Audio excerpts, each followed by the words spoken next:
साफ दिख रहा है, डूब गया है सिस्टम। देश के कई राज्यों में झमाझम बारिश हो रही है।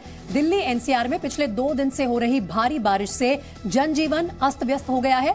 बारिश को देखते हुए गुरुग्राम प्रशासन ने लोगों को वर्क फ्रॉम होम की सलाह दी, तो नोएडा, गाजियाबाद समेत कई जगहों पर आज स्कूल बंद कर दिए गए।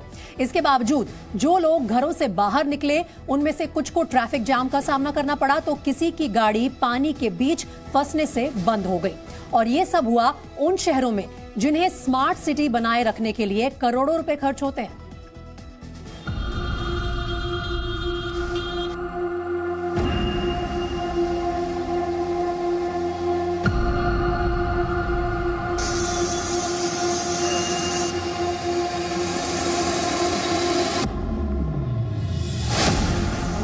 ये है दिल्ली के प्रगति मैदान का इलाका।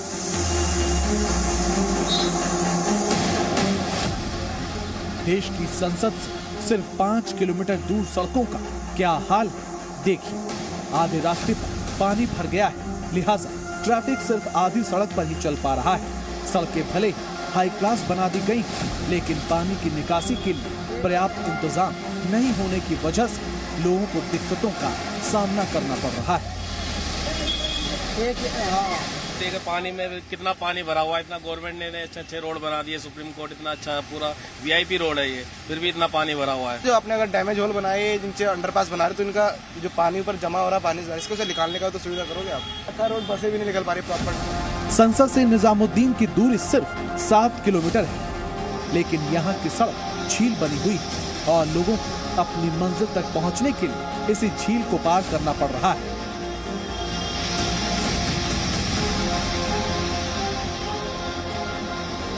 ये राजधानी का पटपड़गंज इलाका है, दिल्ली विधानसभा, जहां सीएम केजरीवाल और तमाम पार्टियों के विधायक बैठते हैं और दिल्ली को स्मार्ट सिटी बनाने के लिए योजनाएं बनाते हैं। वहां से सिर्फ 12 किलोमीटर दूर विधानसभा के आसपास की सड़कें भले ही चमचमा रही हैं, लेकिन पटपड़गंज की सड़कें पानी में डूबी हैं। दिल्ली के पटपड़गंज पर मौजूद है और मैं आपको यहाँ की एक तस्वीर दिखाना चाहूंगी किस तरीके से सड़क पर जल जमाव हो चुका है, जिसकी वजह से यहाँ से आने जाने वाली जितनी भी गाड़ियां हैं उसको ट्रैफिक का तो सामना करना ही पड़ रहा है और रुक रुक कर चलना पड़ रहा है। ये यहाँ की सरकार पर एक बड़ा सवाल खड़ा करती है कि महज 3 दिनों की बारिश में ही सड़क की जो स्थिति है वो इतनी ज्यादा जर्जर हो चुकी है कि यहाँ से आने जाने वाले जितनी भी गाड़ियां हैं उसको मुश्किलों का सामना करना पड़ रहा है। यहाँ तक कि पटपड़गंज अंडरपास में भी पानी भरा है। रोड में पानी भरा है, अब बीच में गड्ढा कहाँ पर है क्या नहीं है, गाड़ी कैसे लेके जाए। कई गड्ढों में गाड़ी कूद जाती है तो गिरने का डर रहता है। अभी कुछ दिन पहले तो मैं ही गड्ढे के अंदर गिर गया था, कोई बड़ी बात थोड़ी ना। तो ये यहाँ नहीं, हर अंडरपास के आसपास यही है। ये हाल सिर्फ इस साल हुआ है ऐसा भी नहीं, हर साल यहाँ बारिश में ऐसी ही तस्वीर देखने को मिलती है।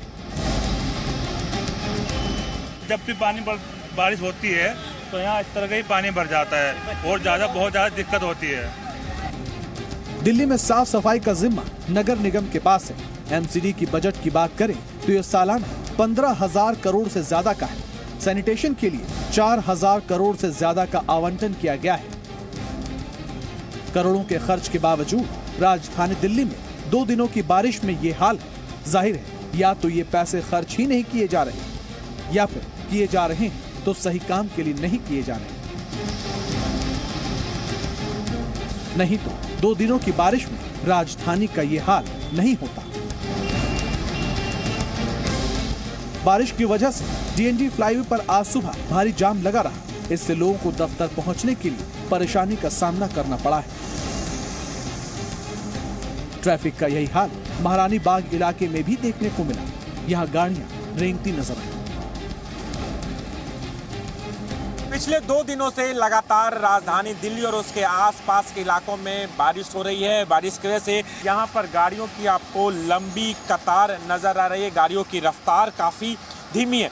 इसके 2 कारण हैं। जगह जगह पर सड़कों पर वाटर लॉगिंग की समस्या है और दूसरी जो समस्या सामने आ रही है वो कंस्ट्रक्शन वर्क की वजह से यहाँ पर ट्रैफिक जाम की स्थिति है। तमाम जो लोग हैं पिछले कई घंटों से ट्रैफिक जाम में फंसे हुए। नंबर 1 हरियाणा, ये नारा तो आपने सरकारी विज्ञापनों में खूब सुना होगा, लेकिन एक दिन की बारिश में इसी हरियाणा के गुरुग्राम का हाल देखिए। ये तस्वीरें गुरुग्राम के नरसिंहपुर की हैं। सड़क पर इतना पानी भरा है कि गाड़ियां चलना तो दूर, यहाँ पैदल चलना भी मुश्किल है।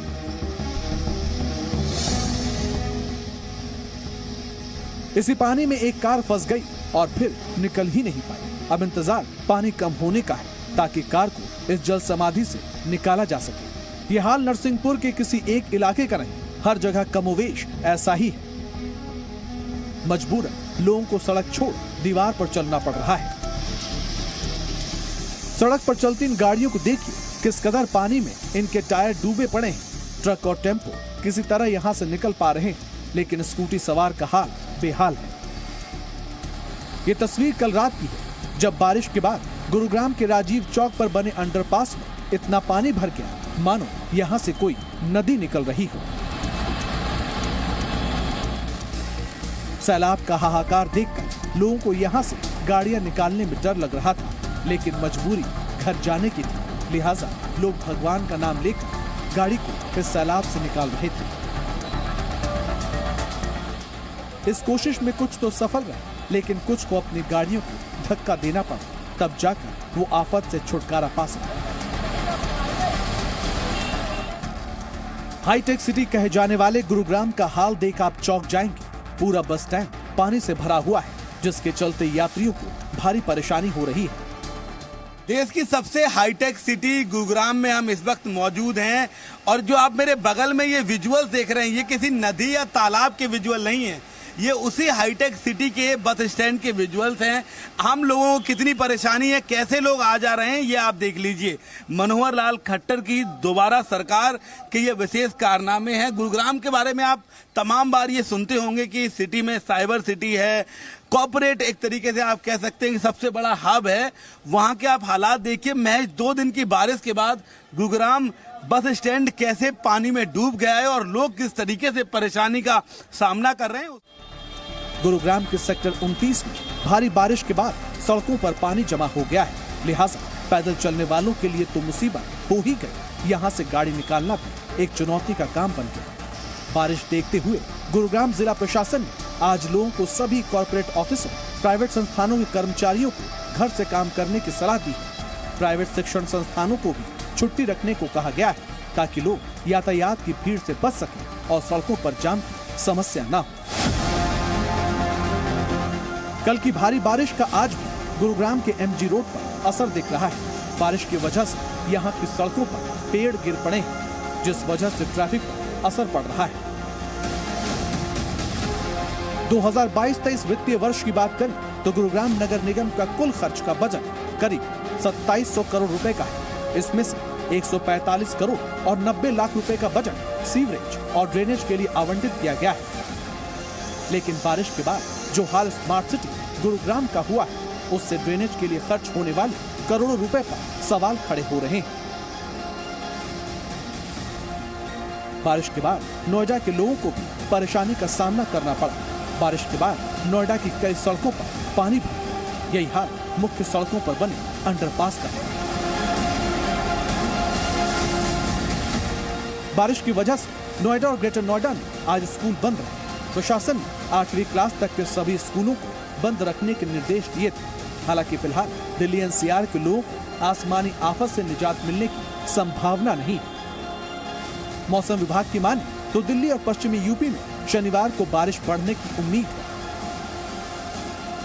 Alert only Uttarakhand. We have given 3 days orange color, 23rd, 24th, 25, and then for 24th we have mainly given because rain will increase over Delhi and West Uttar Pradesh tomorrow. यानी आने वाले दिनों में दिल्ली NCR के लोगों को और परेशानी का सामना करना पड़ सकता है। लिहाजा घर से निकलने से पहले मौसम विभाग के अलर्ट को ध्यान में जरूर रखें, क्योंकि नगर निगम ड्रेनेज सिस्टम पर करोड़ों तो खर्च कर रही है, लेकिन बारिश में अब भी सड़कों का वही हाल है जो पहले हुआ करता था। राजू राज, अनुष्का गर्ग, शिव प्रताप के साथ ब्यूरो रिपोर्ट, जी मीडिया। घने जंगलों से गांव तक जिसकी दहशत है, जिसे पकड़ने के लिए फॉरेस्ट रेंजर्स पिछले कई दिनों से खाक छान रहे हैं, वो कोई और नहीं बल्कि एक आदमखोर बाघ है। जी हां, बिहार के पश्चिम चंपारण में आदमखोर बाघ ने लोगों का जीना मुहाल किया हुआ है। लोग खेतों में जाने से डरते हैं, बच्चे बाहर खेलने से डरते हैं, क्योंकि जो भी इस डर के बावजूद बाहर निकला वो इस आदमखोर बाघ का निवाला बन गया। पिछले 5 महीनों में इस बाघ ने कई लोगों को जख्मी किया है और कईयों को मौत के घाट उतारा है। हालांकि वन विभाग और स्थानीय प्रशासन इस आदमखोर बाघ को रेस्क्यू करने के लिए पूरी ताकत झोंके हुए हैं, लेकिन ये बार बार चकमा देकर फरार हो जाता है। आपको दिखाते हैं इस आदमखोर बाघ की पूरी कहानी चश्मदीदों की जुबानी।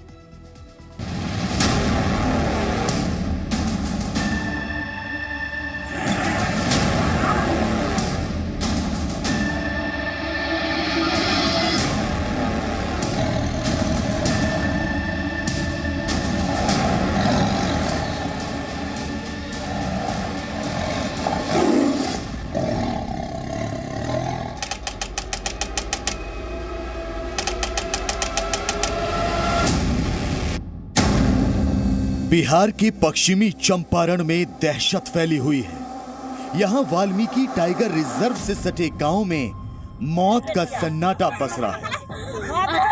एक आदमखोर बाघ की वजह से लोगों का घरों से बाहर निकलना दूभर हो गया।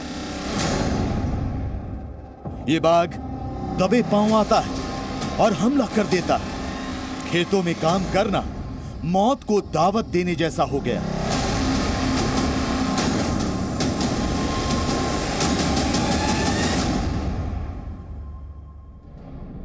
इंसानी खून का प्यासा ये बाघ नजर आता है तो पलक झपकते ही नजरों से ओझिल भी हो जाता है। इसके पैरों के निशान खेतों से लेकर जंगलों में दिखते हैं, लेकिन इससे पकड़ पाना अब भी दूर की कौड़ी नजर आता है। लोगों की ये चीख पुकार और ये मातम की चित्कार सुनना, इसके पीछे भी वही बाघ है जो एक के बाद एक यहाँ के बाशिंदों को अपना निवाला बना रहा है। एक के बाद एक लोगों को मौत के घाट उतार रहा है।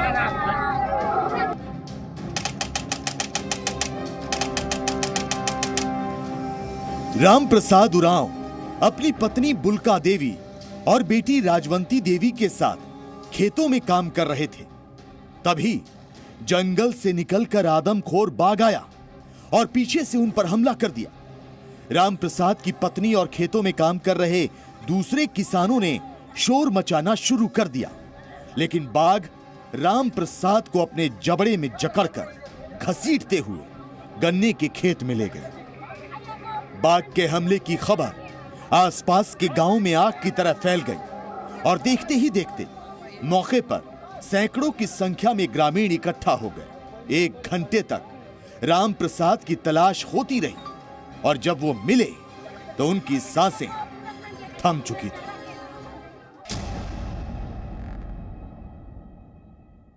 उधर से निकल कर आया था और पीछे से उसको पकड़कर गन्ने के खेत में ले गया और गन्ने के खेत में ले जाकर ये गर्दन और ये फाड़ दिया पूरा।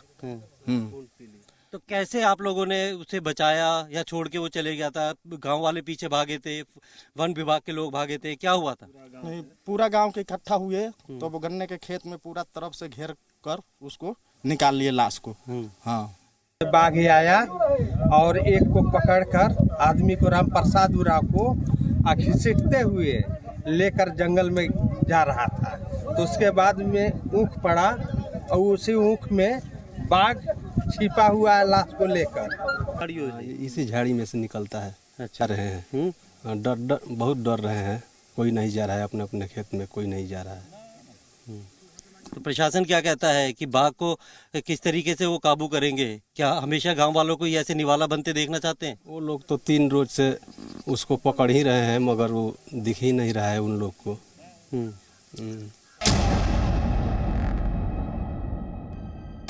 खून से सने राम प्रसाद का शव देखकर लोगों का गुस्सा फूट पड़ा। तो ये गुस्सा वाजिब भी है, क्योंकि पिछले 5 महीनों से ये आदमखोर बाघ लोगों को अपना शिकार बना रहा है, लेकिन अब तक प्रशासन इसे पकड़ पाने में नाकाम ही साबित हुआ है। इस साल 8 मई को बरवा कला गांव से सटे बागीचे में खेल रहे एक लड़के पर बाघ ने हमला बोल दिया था। जख्मी 17 वर्षीय अविनाश कुमार की किसी तरह से जान बची। इस घटना के महज 6 दिनों के बाद यानी 14 मई को 12 साल का राजकुमार बैठा अपने दोस्तों के साथ साग चुनने के लिए जंगल गया था, जहां बाघ ने हमला बोलकर उसे मौत के घाट उतार दिया। 15 जुलाई को बैरिया कला गांव के एक बुजुर्ग 65 वर्षीय धर्मराज काजी के शव के अवशेष हरना टाण वन क्षेत्र से बरामद हुआ। वो खेत की ओर गए थे और तब से लापता थे। जांच में इस बात की पुष्टि हुई कि बुजुर्ग की जान भी बाघ ने ली थी। 12 सितंबर को प्रेमा देवी को बाघ ने मौत के घाट उतार दिया, तो 21 सितंबर को किसान राम प्रसाद इस आदमखोर बाघ का शिकार बन गए।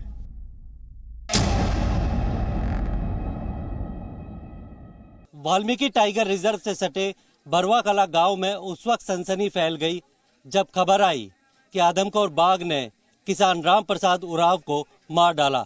65 साल के राम प्रसाद उरांव खेत में सोहनी करने गए थे, लेकिन उन्हें क्या पता था कि वो आदमखोर बाघ का शिकार बन जाएंगे। ये तस्वीरें देखिए, ये उसी आदमखोर बाघ की है जो इंसानों का शिकार कर रहा है। देखिए किस तेजी और फुर्ती के साथ ये जंगल की ओर भाग रहा है।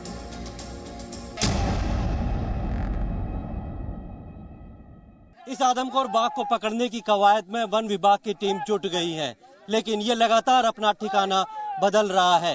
ये इतना शातिर है कि अपने शिकार पर हमला करने के बाद जंगल में छुप जाता है और इसीलिए वन विभाग की टीम को कड़ी मशक्कत करनी पड़ रही है।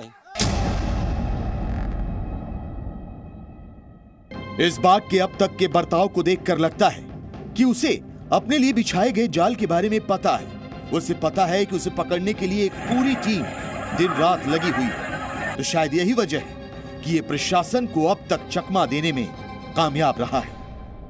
बिहार के पश्चिमी चंपारण में खौफ का सबब बने इस आदमखोर बाघ को पकड़ने के लिए बकरियां बांधी गई। इसे पकड़ने के लिए जाल बिछाए गए, लेकिन अब तक इसे दबोचा नहीं जा सका। ऐसे में वाल्मीकि टाइगर रिजर्व से सटे गांवों में डर का माहौल है। लोग बस यही दुआ कर रहे हैं कि कैसे भी जल्द से जल्द ये बाघ पकड़ में आ सके। कैमरामैन मनोज और अपने सहयोगी इमरान के साथ प्रमोद शर्मा, वाल्मीकि टाइगर रिजर्व, बिहार। और जी मीडिया संवाददाता प्रमोद शर्मा अब पश्चिम चंपारण के बरवा कला गांव से हमारे साथ लाइव जुड़ रहे हैं। प्रमोद, इस वक्त मैं जानती हूं कि दहशत का माहौल होगा इस पूरे गांव में। जब आप स्थानीय लोगों से बात करते हैं तो उनका क्या कहना है? कब से वो इस खौफ में जी रहे हैं और प्रशासन की कार्रवाई से कितने संतुष्ट हैं?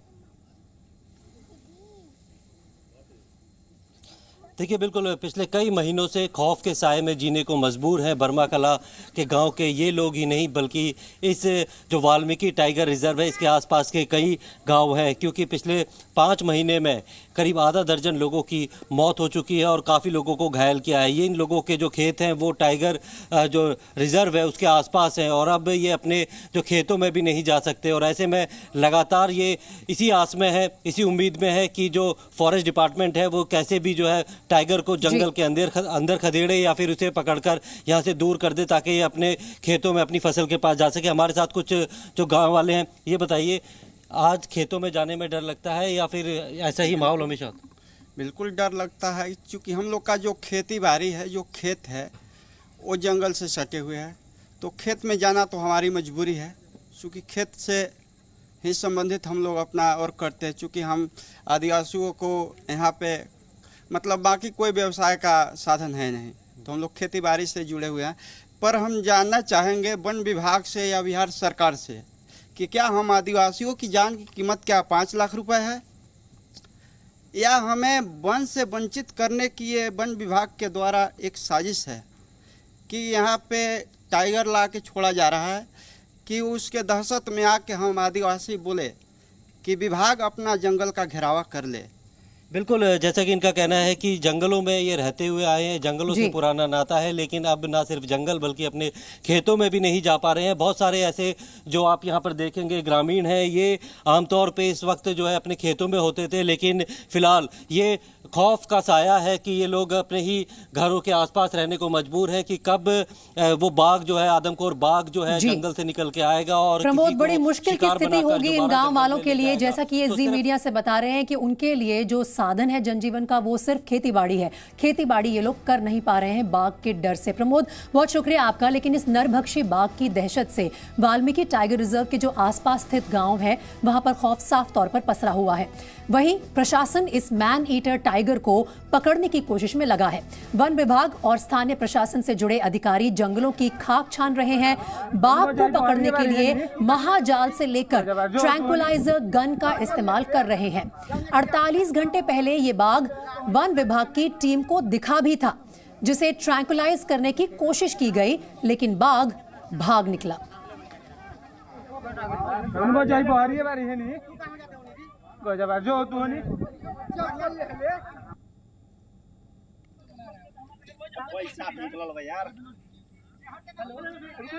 लालू भैया गजब।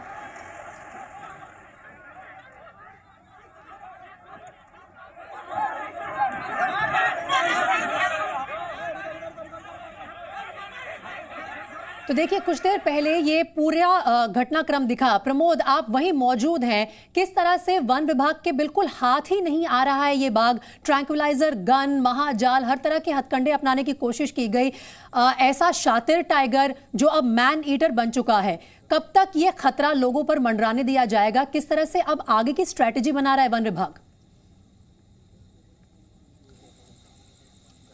देखिए, वन विभाग की अलग अलग टीमें लगातार उसको ट्रेस करने की कोशिश कर रही है। इसके लिए वन विभाग का कहना है कि उन्होंने सीसीटीवी कैमरे लगाए हैं, कई ऐसे पिंजरे जो है वो जंगल में लगाए हैं, बकरियों को बांधा गया है और जो हाथियों की मदद ली जा रही है। लेकिन अभी तक बाघ जो है वो किसी को दिखाई नहीं दिया है और जहाँ पे बाघ दिखाई देता है वो फ़ौरन अपनी लोकेशन बदल लेता है, क्योंकि जिस तरीके से वन विभाग का कहना है कि ये बाघ के अंदर भी एक नेचर होता है कि उनके अंदर भी एक वर्चस्व की लड़ाई होती है और इसी वजह से ये बाघ जो है जंगल के अंदर ना रहकर ये बाहर की तरफ आ गया है, क्योंकि करीब 50 से ज़्यादा बाघ जो है वो इस जंगल के अंदर है और ये बाहर रहकर ही जो है जो जंगली जानवर है या फिर आदमखोर हो चुका है, लोगों को अपना निशाना बना रहा है, शिकार बना रहा है और जंगल के अंदर ले जाता है। तो वन विभाग की सबसे बड़ी कवायद यही है कि किसी तरह इसे काबू में करके इसे पकड़ के जो जंगल के काफी अंदर इसको छोड़ा जा सके, क्योंकि काफी बड़ा ये जंगल है। लेकिन जी प्रमोद, काफी मुश्किल हो रहा है वन विभाग को भी इस नरभक्षी बाघ को पकड़ना। आइए आपको एक रिपोर्ट दिखाते हैं कि कैसे अब तक कोशिश की है वन विभाग ने।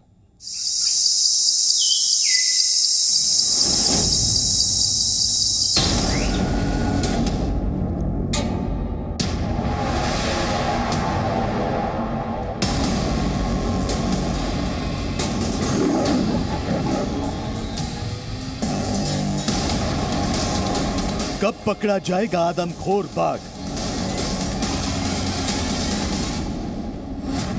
कब खत्म होगी पश्चिम चंपारण में दहशत?